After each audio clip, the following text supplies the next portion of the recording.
صبح شام کی دعاؤں کے سلسلے میں آج ہم معوذات کے بارے میں پڑھیں گے۔ معوذات کا معنی ہوتا ہے قل هو اللہ احد، قل اعوذ برب الفلق اور قل اعوذ برب الناس۔ جب صرف سورۃ الفلق اور الناس ہوتی ہے تو اس کو کہتے ہیں معوذتین، لیکن جب قل هو اللہ یعنی تیسری سورت بھی ساتھ شامل ہوتی ہے تو اس کو کہتے ہیں معوذات، یعنی وہ صورتیں جن کے ذریعے اللہ تعالی کی پناہ طلب کی جاتی ہے۔ تو سب سے پہلے سورۃ الاخلاص۔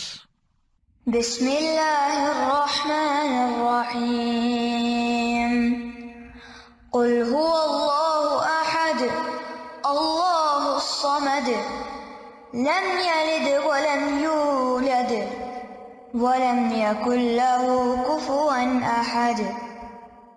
کہہ دیجئے وہ اللہ ایک ہے، اللہ بے نیاز ہے، نہ اس کی کوئی اولاد ہے اور نہ وہ کسی کی اولاد ہے اور نہ کوئی اس کا ہمسر ہے۔ سورۃ الفلق۔ بسم اللہ الرحمن الرحیم قل اعوذ برب الفلق من شر ما خلق ومن شر غاسق اذا وقب ومن شر النفاثات في العقد ومن شر حاسد اذا حسد۔ کہہ دیجئے میں صبح کے رب کی پناہ لیتا ہوں اس چیز کے شر سے جو اس نے پیدا کی، اور اندھیری رات کے شر سے جب وہ چھا جائے، اور گرہوں میں پھونکنے والیوں کے شر سے، اور حسد کرنے والے کے شر سے جب وہ حسد کرے۔ سورۃ الناس۔ بسم اللہ الرحمن الرحیم قل اعوذ برب الناس ملک الناس الہ الناس من شر الوسواس الخناس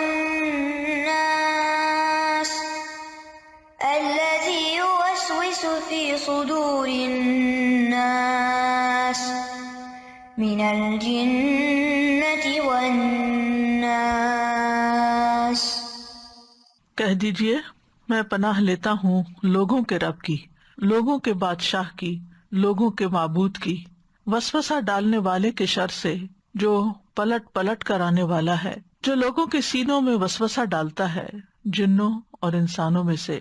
معوذات کی اپنی ایک فضیلت ہے جو احادیث سے ہمیں پتہ چلتی ہے، خاص طور پر سورۃ الفلق اور الناس کی۔ رسول اللہ صلی اللہ علیہ وسلم نے فرمایا، کیا تم نہیں دیکھتے کہ آج کی رات ایسی آیات اتری ہیں کہ ان کی مثل کبھی دیکھی نہیں گئی، اور وہ قل اعوذ برب الفلق اور قل اعوذ برب الناس ہیں۔ اسی طرح مسند احمد کی ایک روایت میں آتا ہے، ابن عابس الجہنی روایت کرتے ہیں کہ رسول اللہ صلی اللہ علیہ وسلم نے ان سے فرمایا، اے ابن عابس، کیا میں تمہیں تعوذ کے سب سے افضل کلمات کے بارے میں نہ بتاؤں، یعنی جن سے کوئی پناہ لے، جن سے تعوذ کرنے والے تعوذ کرتے ہیں، یعنی پناہ لینے والے پناہ لیتے ہیں۔ میں نے عرض کیا، یا رسول اللہ کیوں نہیں؟ تو آپ نے فرمایا یہ دو صورتیں ہیں، قل اعوذ برب الفلق اور قل اعوذ برب الناس۔ جو شخص صبح و شام ان کو 3 بار پڑھتا ہے وہ اسے ہر چیز سے کافی ہو جاتی ہیں۔ معاذ بن عبداللہ بن خبیب اپنے والد سے روایت کرتے ہیں، انہوں نے بیان کیا کہ ہم ایک بارش والی سخت اندھیری رات میں نکلے، جبکہ ہم رسول اللہ صلی اللہ علیہ وسلم کو ڈھونڈ رہے تھے کہ وہ ہمیں نماز پڑھائیں۔ آپ دیکھیں کہ جب بادل آ جاتے ہیں اور بارش شروع ہو جاتی ہے تو ہر طرف اندھیرا، اور رات بھی اندھیری ہو تو پھر اندھیرے پر اندھیرا ہو جاتا ہے۔ تو صحابہ پریشان ہوئے کہ تو نماز پڑھانے کا وقت ہے اور نبی صلی اللہ علیہ وسلم کہیں پر بھی نظر نہیں آ رہے، تو کیا ہوا؟ تو وہ اسی بارش میں باہر نکل گئے اور ڈھونڈنے لگ گئے آپ کو۔ تو وہ کہتے ہیں کہ ہم نے آپ کو پا لیا، تو آپ نے فرمایا کیا تم نے نماز پڑھ لی ہے؟ تو میں نے کچھ نہ کہا۔ تو آپ نے فرمایا کہو، تو میں کچھ نہ بولا۔ آپ نے پھر فرمایا کہو، تو بھی میں کچھ نہ بولا۔ آپ نے فرمایا کہو، تو میں نے عرض کیا اللہ کے رسول صلی اللہ علیہ وسلم میں کیا کہوں؟ آپ نے فرمایا کہو قل هو اللہ احد، پوری سورت، اور معوذتین یعنی قل اعوذ برب الفلق اور قل اعوذ برب الناس۔ صبح اور شام 3 بار یہ کہو تو ہر چیز سے تمہاری کفایت ہو جائے گی، یعنی تم ہر طرح کے شر سے محفوظ ہو جاؤ گے۔ امام شوکانی کہتے ہیں کہ اس حدیث میں دلیل ہے کہ ان سورتوں کی صبح اور شام تلاوت کرنا ہر اس چیز سے کفایت کرتا ہے جس سے انسان ڈرتا ہے، جو بھی اس کے خوف اور وہم اور وسوسے اور اندیشے ہوتے ہیں، خواہ وہ کچھ بھی ہو، تو ان چیزوں سے اللہ تعالیٰ اس کو بچا لیتا ہے۔ جہاں تک سورت الاخلاص کا تعلق ہے تو یہ سورت خالصتاً اللہ تعالیٰ کی صفات اور پاکی بیان کرنے پر مشتمل ہے، یعنی جب انسان اس کو پڑھتا ہے تو انسان اپنی توحید کو خالص کرتا ہے کہ میں اے رب تجھے اکیلا مانتا ہوں اور سب سے بڑا مانتا ہوں۔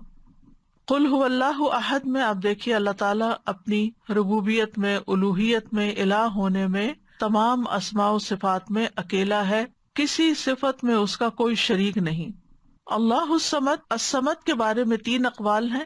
الصمد وہ سردار جس کی طرف لوگ قصد کر کے جائیں جس سے بڑا کوئی سردار نہ ہو، یعنی سب سے بڑا سردار۔ الصمد وہ جو نہ کھاتا ہو نہ پیتا ہو۔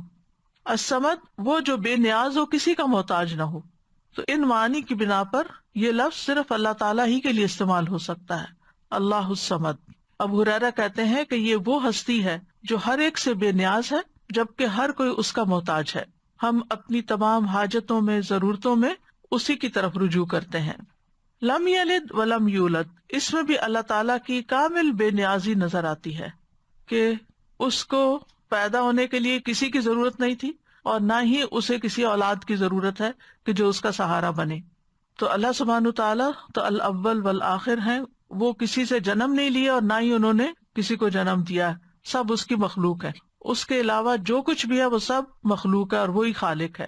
وَلَمْ يَكُنْ لَهُ كُفُوًا أَحَدٌ، اور کوئی بھی اس کے برابر کا نہیں، نہ اس کے ناموں میں، نہ اس کے کاموں میں، نہ اس کی صفات میں، اس کے ہمسر اور مثل کوئی بھی نہیں، نہ اس کے مرتبہ اور مقام کے برابر بھی کوئی نہیں، کوئی اس کے جوڑ یا ٹکر کا نہیں۔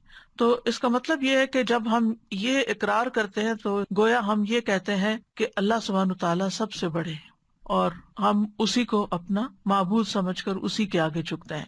پھر قل اعوذ برب الفلق، یہاں پر اعوذ کا لفظ جو ہے یہ آوازہ سے ہے۔ آوازہ کا معنی ہوتا ہے کسی چیز کے ساتھ اس کے پڑوس اور جوار میں لازم ہو جانا، یعنی کسی کے ساتھ لگ جانا، کسی کا پڑوسی بن جانا۔ جیسے وہ گوشت جو ہڈیوں کے ساتھ چپک جاتا ہے، اس سے الگ ہی نہیں ہوتا، اس کو عرب لوگ عوض کہتے ہیں، کیونکہ اس نے ہڈی سے مضبوطی پکڑ لی اور اس کے ساتھ چمٹ گیا۔ تو استعاذہ کا مطلب ہوتا ہے پناہ طلب کرنا، اللہ تعالیٰ سے شر، تکلیف اور مصیبتوں سے تحفظ یا حفاظت مانگنا، اس کے ساتھ لگ جانا، اس کی طرف متوجہ ہو جانا۔ اور استعاذہ میں اللہ سبحانہ تعالیٰ کی تعظیم بجا لاتا ہے انسان، کیونکہ جو پناہ لیتا ہے وہ دراصل خوف میں ہوتا ہے، یعنی جب ہم پناہ لیتے ہیں تو ہمیں اندر ایک خوف ہوتا ہے کہ ہمیں کوئی بچا لے، تو جس سے وہ پناہ طلب کرتا ہے، لیتا ہے، وہ اس کا تحفظ کرتا ہے۔ یعنی جب ہم اللہ تعالیٰ کی پناہ لیتے ہیں تو پھر اللہ تعالیٰ ہمارا بچاؤ کرتے ہیں اور ہماری حفاظت کرتے ہیں، اور اس کو دراصل تعظیم کہتے ہیں، یعنی ہم اللہ کو اپنے سے بڑا مان کر اس کی طرف جاتے ہیں، اور یہی تعظیم عبادت ہے۔ آپ دیکھیں کہ دنیا کی زندگی جو ہے وہ بہت سی آفات، تکلیفوں اور مصیبتوں سے بھری ہوئی ہے۔ انسان کے بہت سے دشمن ہیں، جن بھی، انسان بھی، اور مخلوق میں سے اور چیزیں بھی اس کو نقصان دیتے ہیں، جیسے کیڑے مکوڑے، وحشی جانور، بے شمار چیزیں ہیں۔